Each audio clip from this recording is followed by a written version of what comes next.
Assalamualaikum warahmatullahi wabarakatuh.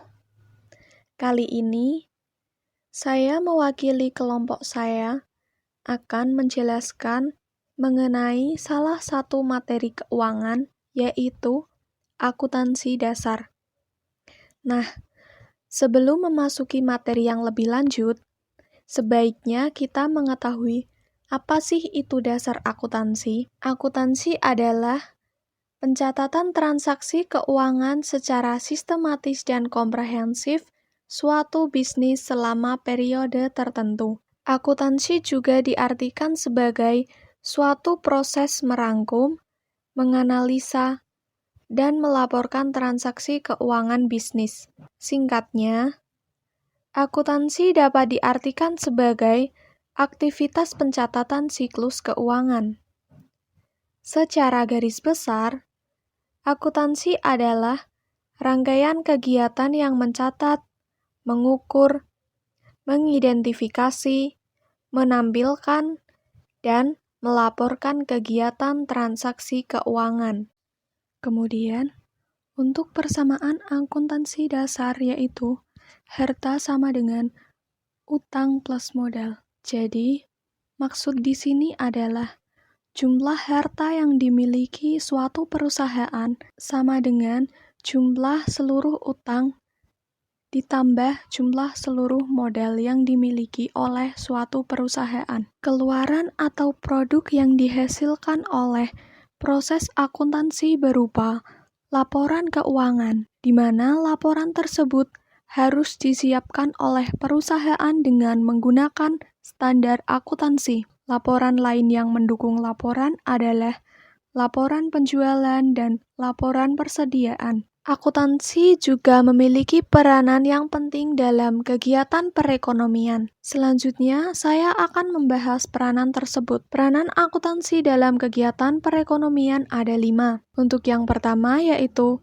sebagai indikator untuk mengukur kemajuan perusahaan. Perusahaan dapat diklasifikasikan sebagai perusahaan yang baik melalui struktur yang wajar, proses akuntansi yang rapi dan benar berdasarkan bukti transaksi yang ada. Kemudian yang kedua sebagai sistem informasi untuk menghasilkan laporan keuangan berguna bagi pihak-pihak yang berkepentingan dengan status dan kegiatan ekonomi perusahaan. Selanjutnya, yang ketiga, mengenai kegiatan ekonomi negara. Akuntansi juga dapat digunakan untuk menghitung pajak perusahaan yang harus dilakukan oleh negara. Yang keempat, sebagai pertimbangan penting bagi investor dalam dan luar negeri yang ingin menanamkan modalnya di perusahaan. Peranan yang terakhir yaitu sebagai alat untuk mendeteksi dan mencegah korupsi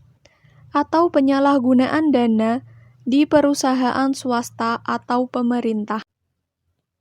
Selanjutnya, apa saja sih komponen dasar akuntansi itu?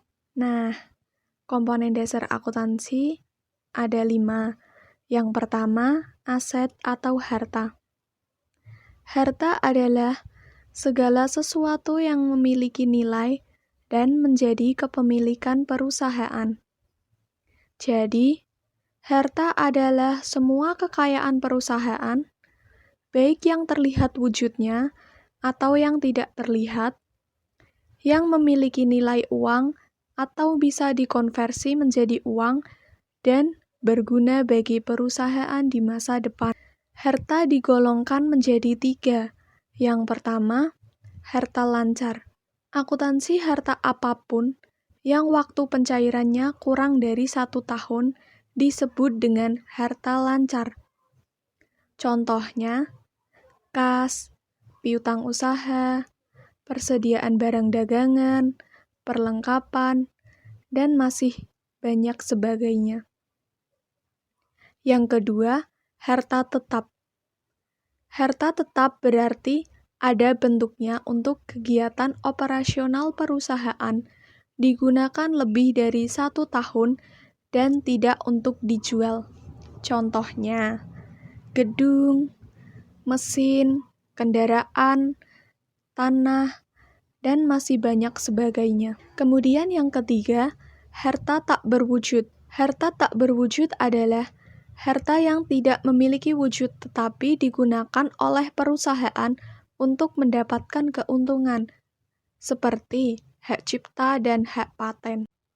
Komponen yang kedua yaitu liabilities, kewajiban atau utang. Liabilities adalah kewajiban perusahaan untuk membayar sejumlah uang kepada pihak lain. Jenis-jenis utang ada dua. Yang pertama, utang lancar. Utang lancar wajib dilunasi dalam jangka waktu kurang dari 1 tahun. Contohnya, utang usaha, beban yang masih harus dibayar, pendapatan diterima di muka, dan lain sebagainya. Jenis utang yang kedua yaitu utang jangka panjang. Utang jangka panjang adalah utang yang pelunasannya lebih dari 1 tahun dan biasanya di atas 3 tahun. Contohnya, utang obligasi, utang hipotek, dan lain sebagainya. Selanjutnya, komponen yang ketiga yaitu equity, ekuitas atau modal. Segala sesuatu yang dimiliki sebuah perusahaan untuk menunjang kinerja dan jalannya sebuah perusahaan tersebut tergolong modal. Sumber modal dibagi menjadi dua, yaitu modal internal dan modal eksternal. Modal internal yaitu modal yang didapatkan sendiri dan bisa dari hasil keuntungan atau memang milik pribadi dari awal. Kemudian modal eksternal yaitu modal yang didapatkan dari sumber luar seperti pinjaman bank. Komponen yang keempat yaitu income atau pendapatan. Pendapatan adalah nominal yang didapatkan oleh sebuah perusahaan dari hasil penjualan barang atau jasa. Pendapatan bisa juga didapat dari sewa atau bunga. Untuk komponen yang terakhir yaitu expense, biaya atau pengeluaran, atau yang sering disebut dengan beban. Uang yang dikeluarkan perusahaan untuk membiayai operasional usaha disebut dengan beban. Contohnya, beban gaji, beban sewa, beban bunga. Beban gaji yaitu beban untuk membayar gaji karyawan sebuah perusahaan. Beban sewa misalnya untuk bayar sewa gedung atau alat yang diperlukan untuk kegiatan operasional perusahaan. Yang ketiga, beban bunga yaitu beban perusahaan untuk membayar bunga seperti bunga utang bank. Adapun manfaat dasar akuntansi yang pertama untuk perencanaan, koordinasi, pengawasan, dan pengendalian. Yang kedua, merencanakan dan mengatur acara perusahaan. Yang ketiga, sebagai dasar untuk hitung pajaknya. Yang keempat, mendapatkan pinjaman dari kreditur. Yang kelima, pembiayaan investor. Dan yang keenam, dianggap penting bagi mitra bisnis. Kenapa dianggap penting? Karena semua pihak pasti akan berhati-hati jika ingin berinvestasi.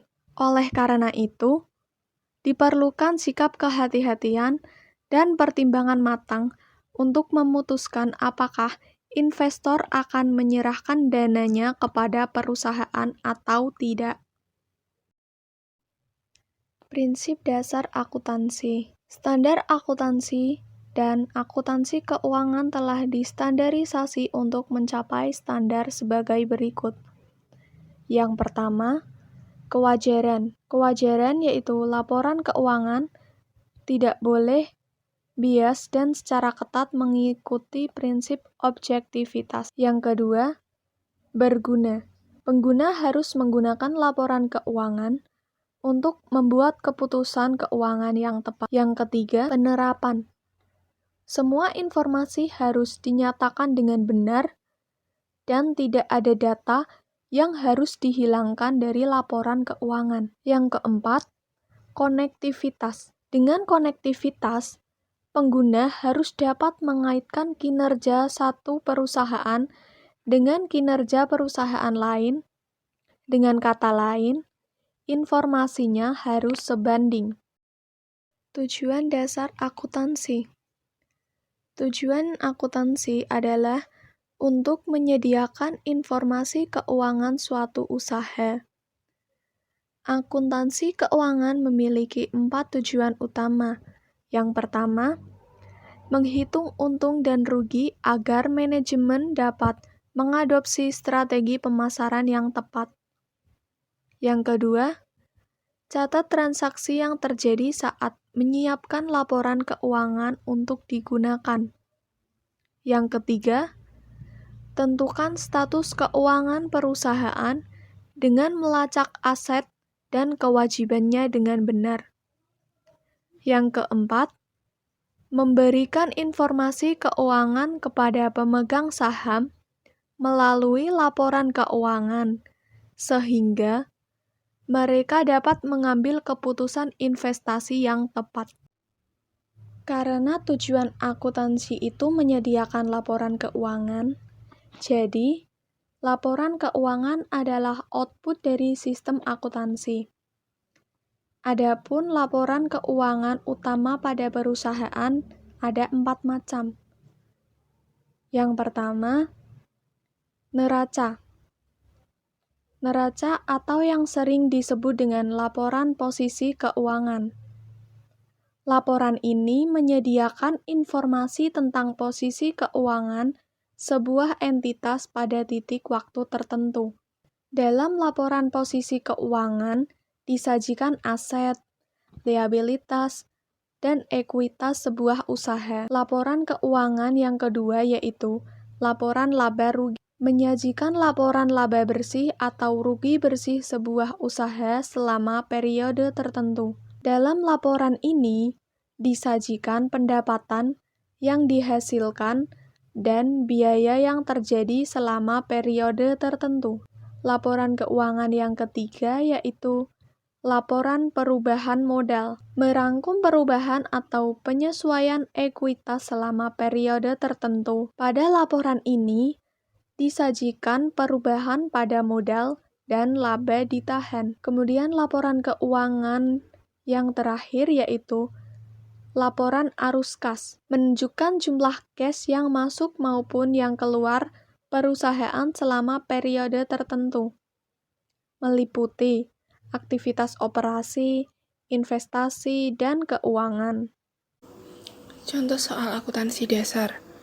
Yang pertama, jika jumlah aset naik 20 juta rupiah selama periode berjalan dan jumlah kewajiban naik 12 juta rupiah pada periode yang sama, maka jumlah perubahan dalam ekuitas pemilik untuk periode tersebut adalah. Jadi persamaan akuntansi sama dengan kewajiban plus ekuitas pemilik atau modal. Jadi jika aset naik 20 juta rupiah dan kewajiban naik 12 juta rupiah, ekuitas pemilik harus naik sebesar 8 juta rupiah. Seperti ditunjukkan pada perhitungan berikut ini. Jadi Rp20.000 sama dengan Rp12.000 plus ekuitas pemilik. Rp20.000 dikurangi Rp12.000 sama dengan ekuitas pemilik. Jadi ekuitas pemilik sama dengan Rp8.000. Contoh soal nomor 2. Pada awal akhir April 2021, Tuan Raihan mendirikan perusahaan jasa kantor akuntan publik Raihan dan Rekan atau KAP Raihan dan Rekan. Adapun transaksi selama bulan April 2021 adalah sebagai berikut. Menyusun persamaan dasar akuntansi kantor akuntan publik Raihan. Transaksi pada tanggal 1 April 2021. Transaksi yang terjadi pada tanggal ini adalah investasi pemilik untuk mendirikan perusahaan. Maka yang bertambah ada pada akun kas senilai 800 juta rupiah dan pada akun modal senilai 800 juta rupiah. Transaksi pada tanggal 2 April 2021. Pada tanggal ini terjadi transaksi pembayaran sewa kantor sebesar 35 juta rupiah. Maka akibat dari transaksi itu, akun kas berkurang senilai 35 juta rupiah karena dipakai untuk membayar sewa satu ruangan kantor, dan akun modal berkurang 35 juta rupiah karena beban sewa mengurangi modal perusahaan. Transaksi pada tanggal 4 April 2021. Transaksi yang terjadi pada tanggal ini adalah pembelian perlengkapan kantor secara kredit. Oleh sebab itu, akun perlengkapan dan akun utang bertambah senilai 40 juta rupiah. Transaksi pada tanggal 8 April 2021 adalah pendapatan jasa yang belum tertagih atau belum diterima oleh kasnya atau masih berbentuk piutang. Oleh sebab itu, transaksi ini menambah akun piutang dan akun modal senilai 85 juta rupiah. Transaksi yang terjadi pada tanggal 13 April 2021 adalah pengeluaran uang kas untuk membeli sebidang tanah senilai 225 juta rupiah. Maka di persamaan akuntansinya mengurangi kas untuk membeli tanah senilai 225 juta rupiah dan menambah akun tanah senilai 225 juta rupiah. Transaksi pada tanggal 18 April 2021 adalah pelunasan piutang dari klien PT Seika dari transaksi pada tanggal 8 April 2021. Oleh sebab itu, pelunasan piutang ini menambah akun kas 85 juta rupiah dan mengurangi piutang senilai 85 juta rupiah. Transaksi pada tanggal 20 April 2021 adalah berupa pendapatan jasa yang belum tertagih atau diterima oleh kasnya atau masih berbentuk piutang. Oleh sebab itu, transaksi ini menambah akun piutang dan akun modal senilai 130 juta rupiah. Transaksi pada tanggal 24 April 2021 adalah pembayaran gaji karyawan di bulan April senilai 60 juta rupiah, sehingga untuk membayar gaji tersebut mengurangi akun kas senilai 60 juta rupiah dan akun modal senilai 60 juta rupiah. Transaksi yang terjadi pada tanggal 25 April 2021 adalah pembayaran listrik dan telepon perusahaan di bulan April, sehingga untuk membayar beban listrik dan telepon tersebut mengurangi akun kas perusahaan senilai 15.500.000 rupiah dan akun modal senilai 15.500.000 rupiah.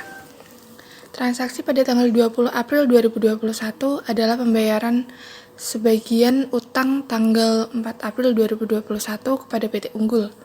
Untuk pembayaran utang ini, akun yang terkait adalah akun kas dan utang yang sama-sama berkurang senilai 20 juta rupiah untuk membayar utang perusahaan. Transaksi pada tanggal 27 April 2021. Transaksi yang terjadi pada tanggal ini adalah pengambilan uang perusahaan untuk keperluan pribadi pemilik atau bisa disebut privat. Oleh sebab itu, transaksi ini mengurangi kas perusahaan senilai 50 juta rupiah dan modal perusahaan senilai 50 juta rupiah. Transaksi pada tanggal 30 April 2021 adalah pembayaran beban keamanan bulan April senilai 6 juta rupiah. Transaksi ini mengurangi akun kas dan modal perusahaan senilai 6 juta rupiah untuk membayar beban keamanan tersebut. Menyusun laporan keuangan dari persamaan dasar akuntansi. Raihan dan Rekan laporan laba rugi per 30 April 2021. Laporan laba rugi digunakan untuk membuat rangkuman pendapatan dan beban suatu perusahaan untuk periode tertentu. Sehingga, dari laporan ini dapat dihitung laba yang diperoleh atau rugi yang diderita suatu perusahaan. Pada contoh di atas, bisa kita lihat dari kantor akuntan Raihan mencatat pendapatan jasa senilai 215 juta rupiah pada bulan April 2021. Lalu bisa kita lihat juga KAP Raihan memiliki total beban senilai 116.500.000 rupiah yang berasal dari beban gaji, beban sewa kantor, beban listrik dan telepon, dan beban keamanan. Sehingga bisa kita hitung pendapatan bersih pada bulan April 2021 senilai 98.500.000 rupiah yang merupakan hasil pengurangan pendapatan jasa yang dikurangi total beban. Raihan dan rekan laporan ekuitas pemilik per 30 April 2021. Laporan perubahan ekuitas adalah laporan keuangan yang memuat informasi tentang perubahan modal pemilik selama periode tertentu. Pada contoh soal ekuitas pemilik KAP Raihan, bisa kita lihat modal Raihan pada tanggal 1 April 2021 atau pemindahan dari bulan sebelumnya masih Rp0 karena perusahaan baru didirikan. Lalu ditambah investasi pemilik pada bulan tersebut senilai Rp800 juta. Dan pada bulan tersebut perusahaan ini berhasil mencatat laba senilai Rp98.500.000. Namun pada bulan itu juga Raihan mengambil uang perusahaan untuk keperluan pribadinya senilai Rp50 juta. Sehingga modal akhir Raihan di perusahaan yang ia dirikan senilai Rp848.500.000 yang merupakan hasil investasi awal ditambah laba bulan April dikurangi privo. Raihan dan rekan, neraca per 30 April 2021. Neraca adalah daftar sistematis dari aktiva, utang, dan modal pada tanggal tertentu yang biasanya dibuat pada akhir bulan atau akhir tahun. Di bagian aktiva, kita bisa melihat harta yang dimiliki perusahaan. Harta pada laporan neraca disusun berdasar tingkat likuiditas. Artinya, yang paling lancar ditulis paling dahulu, disusul oleh harta yang mudah dicairkan, dan akhirnya harta tetap. Contoh di atas yang paling lancar adalah kas, disusul piutang, dan perlengkapan kantor, dan terakhir ada tanah yang merupakan harta tetap. Pada contoh KAP Raihan, kita bisa melihat total aktiva senilai Rp868.500.000 yang merupakan kas senilai Rp473.500.000, piutang senilai Rp130 juta, perlengkapan kantor senilai Rp40 juta, dan tanah senilai Rp225 juta. Lalu di bagian kedua pada pasifa yang terdiri dari utang perusahaan dan modal perusahaan. Lalu di bagian kedua ada pasifa yang terdiri dari utang perusahaan dan modal perusahaan. Di sini pasifa senilai Rp868.500.000 yang berasal dari utang Rp20 juta dan ekuitas atau modal senilai Rp848.500.000. Neraca harus selalu seimbang di antara aktiva dan pasifanya. Penyusunan laporan arus kas.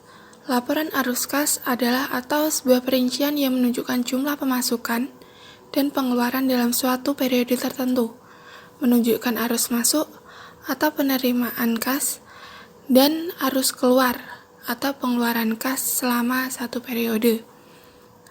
Raihan dan rekan, laporan arus kas per 30 April 2021.